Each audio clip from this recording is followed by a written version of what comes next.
Our focus scripture today is from Philippians chapter 4, verse 6.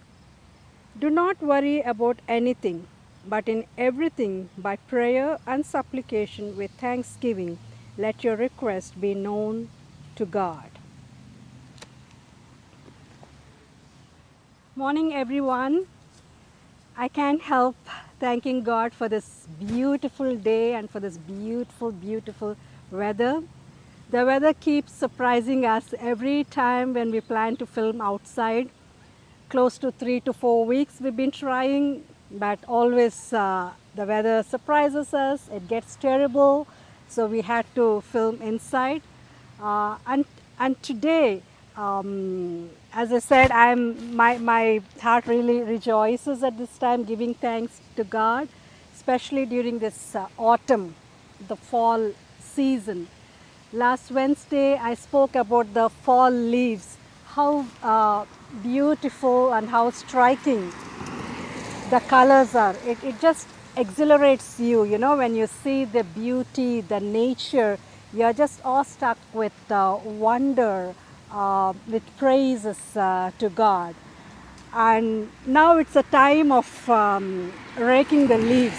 The leaves are gathering. When I see the leaves around me, especially this yellow color reminds me of sunflower. It is like the earth in itself is preparing a decorative carpet. It's like a bed of leaves, flowers, and I can just imagine and put in words how beautiful the whole vista is around me. So it just makes you to rejoice and be thankful. And our focus scripture today is rejoice and again rejoice, I tell you, and let your gentleness be known to everyone. Philippians is a prison letter. Paul is imprisoned under Roman regime and is experiencing a torture, humiliation, and to say that he has no hope. With that, his life is coming to an end. He is in a situation that where he can't help himself out. But yet, Paul is saying, rejoice, and again I say rejoice. Really, if somebody is going through a lot, if they are going through a lot of suffering, worries, things that are happening around them or in their life, how can somebody rejoice? Is it really possible to rejoice? But this is a command.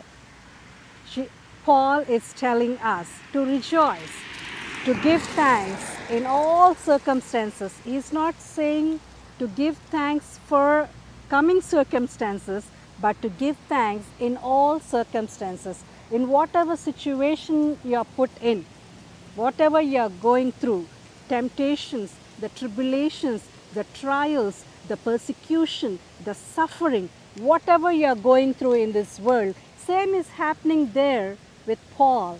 But yet, he is giving a call to his people, to Philippians, saying, rejoice, and again I say rejoice. Let your gentleness be known to everyone.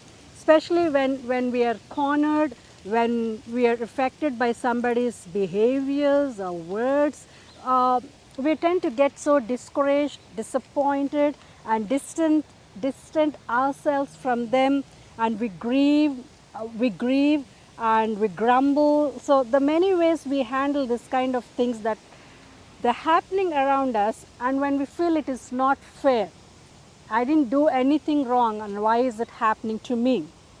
But besides what is going through in your life, precisely this text is not you giving thanks, but how you can give thanks for others, for those who are in your life, how grateful and how thankful you are for them.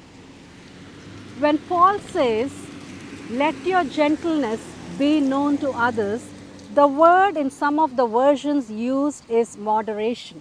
Be moderate. So, what does moderate mean? Does it mean to be kind? Does it mean to be soft? Does it mean to be patient enough when people are trying to pull you or finish you or targeting you or attacking you in many ways? What does moderation mean? The Greek word beautifully comes up with that word really surprised me, and I find it hard how I can be best moderate in this world. The Greek word is justice. Be moderate is think about others, how best you are giving your time, your resources, how you are standing by. Like, now, can you be a backup for others when they're going through this injustice, when they're going through this hatred, when they're going through this systematic things that are happening for them? How best can you be a backup for them and be for them is what this word is saying to us. Let your gentleness be known to others means how you can give your justice to others. So supposing if you see two people doing an exam, one person gets big scores really high, other person not really that great but maybe on an average level, but you have this morals or something, you see right and wrong, but the biblical ethics tells you to see in what situation, in what surroundings that boy is able to still study, appear for the exam and score at least that much. So you have to see through the lens of the biblical ethics and perspective and cite such person, encourage that person and do justice for people like that. So when Paul is telling rejoice, rejoice, it is not just you rejoice for your blessings, give thanks for all the great and good is happening in your life. Not necessarily you have to take that lens to see into this focus scripture. It is more to others. How best you can be thankful for others. How supportive you can be with them when they're down, when they're going through a lot. How best you can be there and support them and encourage them and help them to see the world that God created for everyone equally in an equitable manner. So he's saying, do not worry. Let your gentleness be known to everyone. So when you side with people, most of the people may question you, they may not be for you, but still you don't have to worry. You don't have to get anxious because God is in control of everything. There is nothing too great for God or too small for God.